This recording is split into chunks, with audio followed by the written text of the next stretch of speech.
स्वामी जगाची माऊली, स्वामी कृपेची साहुली, ऐसी निरंतर माया मी कुठे न पाहिली.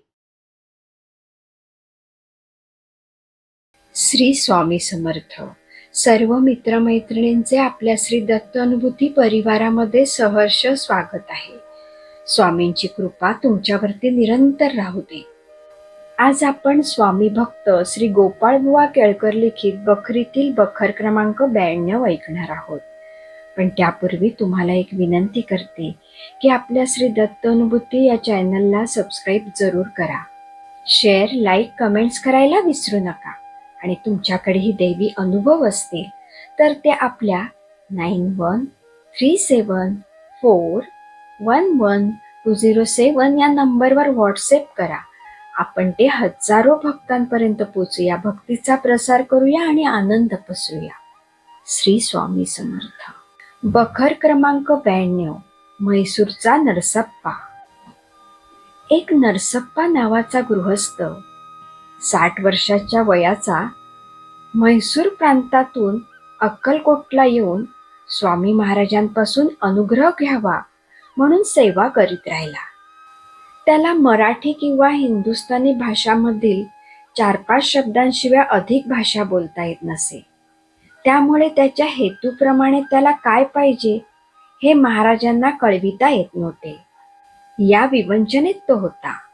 परंतु नित्यनेमाने महाराजांचे दर्शन घेऊन त्यांच्या जवळ गप्प जाऊन बसत असे. एक दिवशी असा चमत्कार झाला की महाराजांपुढे पुराण चालले होते. पुराण एका शेजारी नरसप्पा बसला होता. पुराण आटोपण्याच्या सुमारास नेत्रसंकेताने महाराजांनी नरसप्पाला जवळ बोलावले. तेव्हा नरसप्पाला आनंद झाला. श्रींजवळ जाऊन त्याने त्यांच्या पायावर डोके ठेवले. साष्टांग नमस्कार घालून हात जोडून तो समोर उभा राहिला.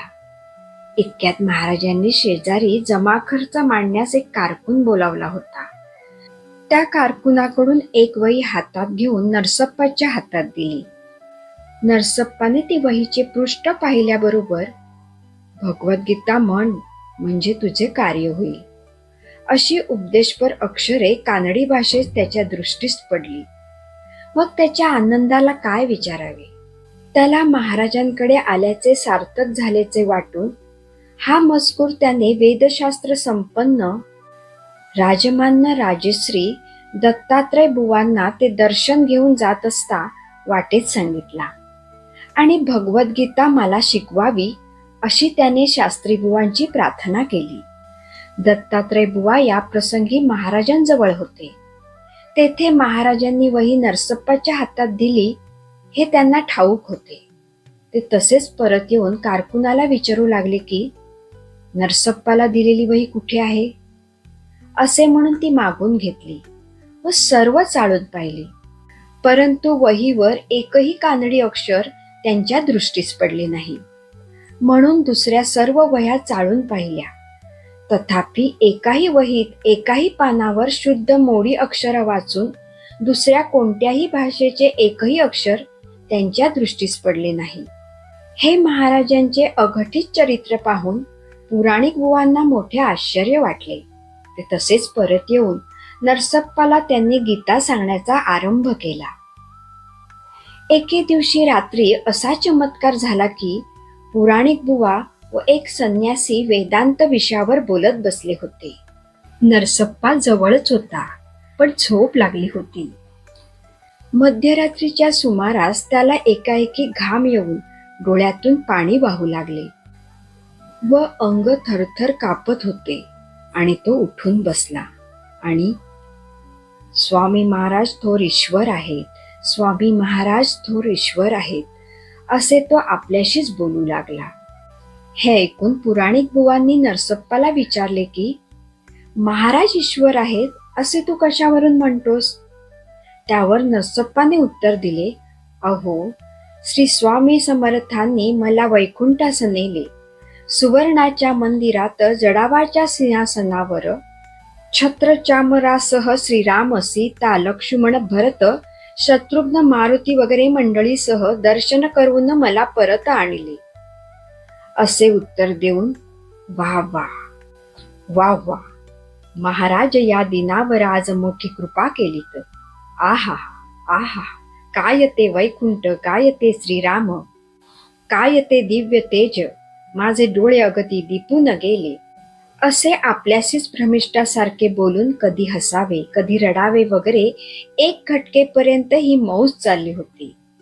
मग नरसप्पा चांगला होऊन काही एक कोणाजवळ न बोलता घटकाभर स्तब्ध राहिला.